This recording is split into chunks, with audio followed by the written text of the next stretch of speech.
como cristãos, verdadeiros cristãos, Jesus nos chama a ser diferentes. Jesus nos chama a ser diferente a cada dia, porque a cada dia é mais uma influência para nos tornar um pouco mais parecido com o mundo, ou de uma forma que não agrade a Deus. Mas todos os dias devemos nos lembrar que nós devemos ser diferentes do mundo lá fora. Olá, seja bem-vinda a mais um vídeo no meu canal. E hoje eu estou aqui para falar sobre esse tema, que vai falar sobre ser diferente. Seguindo qual é o exemplo? O exemplo de Jesus. Jesus Cristo, ele é o maior exemplo de cristão na Terra. Ele é o maior exemplo da imagem que Deus quer que nós sejamos. Porque se a gente for perceber na Bíblia, existem vários exemplos de homens de fé, homens que Deus falava através da boca deles, mas que em algum momento da sua vida falharam. E eu quero usar o exemplo de Moisés e até mesmo de Jó. Moisés, ele era um homem que Deus usou ele nem sabia da capacidade dele, nem queria ser usado por Deus. Mas Deus disse, eu te capacito, eu falo por você. E, enfim, resumindo, ele foi, guiou o povo do Egito até o deserto para levar a terra de Canaã, a terra prometida. E no meio do caminho, ele se estressou, perdeu a paciência com aquele povo e bateu na rocha que Deus só mandou tocar. Tinha justificativa para aquilo que ele estava fazendo? Tava, porque há 40 anos no deserto, ouvindo a incredulidade e a ingratidão daquele povo em reclamar o tempo todo, sendo que Deus dava vários sinais a todo momento. Reclamava aqui, Deus abençoava, Deus reclamava ali, Deus abençoava, reclamava de uma coisa. Chegou uma hora que ele teve limite, ele perdeu a paciência. É justificável? É. Mas foi o certo? Não. Da mesma forma foi Jó.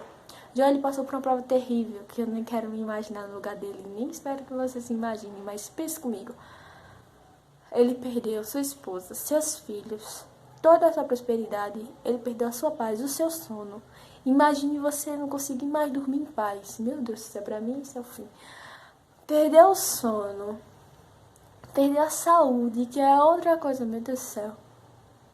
E até os amigos vieram para lhe acusar, para dizer que ele estava em pecado, e na verdade era apenas uma provação de Deus, e depois Deus iria recompensá-lo. Claro que foi o inimigo que estava tirando tudo dele, estava, mas por que Deus permitiu? Para provar ele e no final abençoar. Porque tudo que acontece em nossas vidas é permissão de Deus, mas não quer dizer que é Deus que está fazendo, é permissão. Então, diante daquelas ofensas, Jó não ficou calado. Muitas vezes nós também não ficamos. Jó não ficou calado, ele revidou tudo que o Senhor estava falando, ele mesmo quis se justificar. Claro que depois Deus chegou, mas no capítulo 38 do livro de Jó, Deus vai convencer a Jó da sua ignorância. E se você for parar para ler aquele capítulo, você vai ver que Deus está repreendendo ele pela ignorância. Tinha justificativa Jó agir daquele jeito, ignorando com os amigos? Tinha, porque olha tudo que ele estava passando, tinha sim. Mas não era daquela forma que tinha que agir. Deus, ele repreende o filho que ama. E não fique triste se Deus te repreender, porque ele te ama e ele quer de nós que nós nos aperfeiçoe a cada dia, para que nós possamos ir morar no céu. Para isso nós temos que estar sensíveis a ser moldados por Deus. Todo o Velho Testamento ninguém foi capaz de ser perfeito. Então Deus enviou o próprio Filho, o próprio Deus que se fez homem, se despiu da sua glória, veio nessa terra por amor a mim e a você e a todos que vivem nela, para dar uma oportunidade, uma chance de ter a salvação. Jesus. E ele veio, ele não pecou, ele não blasfemou, você não vê ele agindo de forma errada em lugar nenhum, ele foi exatamente perfeito. E é por isso que ele veio, para ser exemplo. Tem pessoas que dizem, ele veio sofrer para você não sofrer. Isso é mentira. A gente vai sofrer dos dois lados. Porque não é fácil ser cristão de verdade, querer fazer o bem, muitas vezes receber ingratidão, muitas vezes passar por tantas coisas que as pessoas têm defeitos. Nós temos defeitos também. E nós estamos procurando aperfeiçoar. E Jesus, ele veio como o melhor exemplo a ser seguido. Uma prova disso está lá em 1 Pedro, capítulo 2. Eu escolhi alguns versículos aqui para que a gente venha refletir nesses versículos e aprender a cada dia com Jesus. a ser diferente, diferente do mundo, diferente de todas as coisas. Aprender que nele nós conseguimos suportar as coisas, aprender que nele nós podemos ser diferentes, porque ele venceu o mundo. Ele disse, no mundo tereis aflições, mas tem de bom ânimo, eu venci o mundo. Ele está dizendo, se eu venci o mundo, vocês também podem vencer. O que eu fiz, vocês também são capazes de fazer. Então vamos lá, eu quero ler 1 Pedro capítulo 2, a partir do versículo 19, que diz assim, do 19 até... Vamos lá, vamos ler. Porque é coisa agradável que alguém, por causa da consciência para com Deus, sofra agravos, padecendo injustamente. Olha só. Por amor a Deus, é agradável a Deus que nós soframos injustamente por causa do amor a Ele. Por quê? Porque é claro que Deus vai agir depois para nos justificar. É claro que Deus vai se levantar em nosso favor. É claro que vai ter algo de bom nos esperando por tudo aquilo que a gente sofre por causa de Deus. Então vamos lá. Versículo 20. Porque que glória será essa, se pecando, sois esbofeteados e sofreis, mas se fazendo bens, sois afligidos e sofreis, isso é agradável a Deus. Deus está dizendo aqui nesse versículo, se vocês estão pecando e fazendo coisa errada e for esbofetado pelos outros, isso não tem nenhum problema, é uma consequência do que está acontecendo. Mas se vocês fazem a coisa certa, estão sofrendo por causa disso, isso sim é coisa agradável a Deus. Não se preocupe, que tudo aquilo que você passa de mal, por causa do amor ao Evangelho, por causa do amor a Deus, por causa da obediência a Ele, não se preocupe, Deus está vendo tudo. O que Ele quer dizer é que Ele está vendo tudo, Ele vai se levantar em nosso favor. Ele vai se levantar em prol das nossas vidas, Ele não vai nos deixar desamparados. Ele está vendo. Sabe por quê que Ele diz que é agradável? É agradável porque Ele sabe o que Ele tem preparado para nós. Ele ama ver alguém que verdadeiramente ama Ele. Porque amar Ele não é só passar nos momentos bons. É como você amar uma pessoa, um ente querido. Você não vai estar com ele só nos momentos bons. No momento de doença você vai estar lá. No momentos ruins você vai estar lá também. Dessa forma, Deus quer ver nosso amor para com Ele. Ele quer que a gente seja fiel, mesmo nos momentos difíceis. Mesmo quando a gente tiver que sofrer pelo Evangelho, Ele quer que nós sejamos fiéis. Mesmo se chegar um tempo e tiver que morrer pelo Evangelho, Deus quer que nós sejamos fiéis. Ele quer se agradar com o nosso exemplo. Até porque, como eu venho falando para vocês, tudo aqui é passageiro. Tudo nessa terra é passageiro. Mas o que Deus tem preparado para nós, que nenhum homem viu, nem se passou pela imaginação de ninguém, isso é eterno. Tudo aqui é passageiro, mas o que Deus tem preparado para nós lá no céu, isso sim é eterno. É viver com o próprio Deus, ter liberdade de cantar, de adorar, não ter dor, sofrimento, lágrimas, não ter doença, não ter humilhação, não tem nada de ruim, apenas estar com o seu Senhor, adorando e viver tudo o que há de melhor que esse mundo nunca poderá nos dar.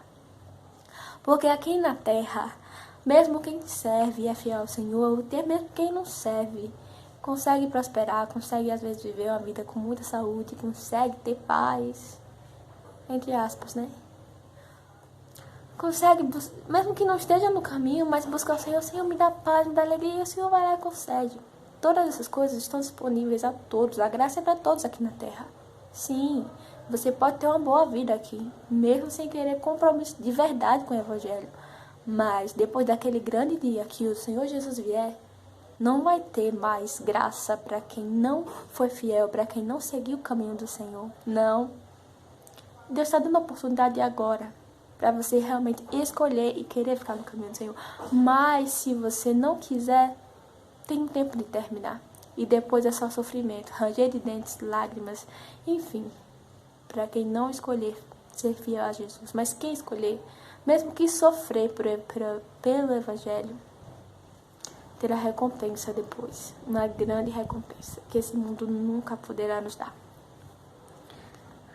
No versículo 21 diz assim: porque para isso sois chamados, pois também Cristo padeceu por nós. Olha aí.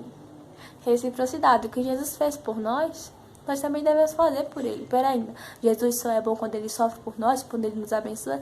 Pera ainda. E quando a gente tem que provar o nosso amor por Ele? Quando a gente tem que suportar as aflições por amor a Ele? Será que Ele não presta mais? Será que Ele não é mais Deus? Porque a gente tem que sofrer também? Que egoísmo é esse? de só esperar receber o bom e também não querer fazer por alguém um sacrifício de amor. Então vamos lá. Vou ler de novo porque eu interrompi no meio do versículo. Porque para isso sois chamados, pois também Cristo padeceu por nós, deixando-nos o exemplo para que sigais as suas pisadas. Essa é a comprovação do que eu estou falando. Jesus, ele não veio para sofrer e a gente não sofrer mais, não. Ele veio para nos mostrar como é verdadeiramente servir a Deus e ser cristão. É suportar as dores, as humilhações, as chicotadas, a cruz. Levar a sua própria cruz, negar a si mesmo por amor a Deus. Por amor ao nosso Pai, Criador, soberano, todo-poderoso. Para ter direito e acesso à salvação. É dessa maneira. É aceitar Jesus e viver uma vida compromissada com Ele, com o céu. Porque tudo aqui na terra é passageiro. Mas o céu, ele é eterno.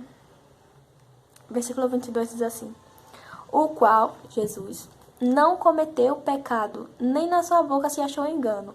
O qual, quando injuriavam, não injuriava, e quando padecia, não ameaçava, mas entregava-se àquele que julga justamente. Então perceba, quando nós passamos por alguma situação diversa, diferente do que nós costumamos fazer, que é revidar, nós devemos entregar ao nosso Pai que está nos céus, e Ele agirá por nós.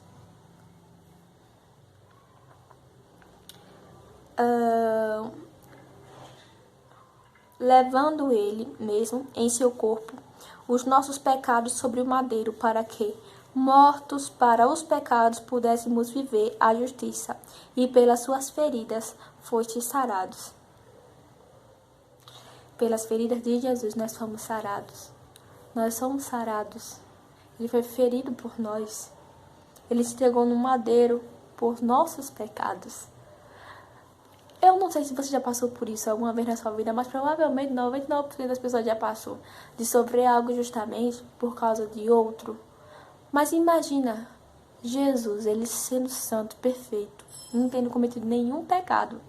Ele se entregou na cruz do Calvário pelos nossos pecados. Se fosse a gente sofrendo justamente por outra pessoa, normalmente a gente não tende a agir bem. Mas nós devemos aprender com Jesus, o exemplo verdadeiro, a sermos fiéis e acreditar que o nosso Redentor vive e em breve ele virá, em breve se levantará. É fazer como Jesus, é entregar tudo nas mãos do nosso Pai. E ele vai agir por nós. O Evangelho, a vida com Deus, não é só alimentar o nosso ego. Não é só fazer as nossas vontades. É também amar o próximo, é perdoar, é suportar muitas coisas. E crescer de dentro para fora. E é isso que Deus espera de nós. Que nós sigamos o exemplo de Jesus. Esse é o vídeo de hoje. Fica com Deus. Tchau. Deixa seu like, comenta aí embaixo e manda esse vídeo para outras pessoas. Para que Deus possa abençoar a vida delas também.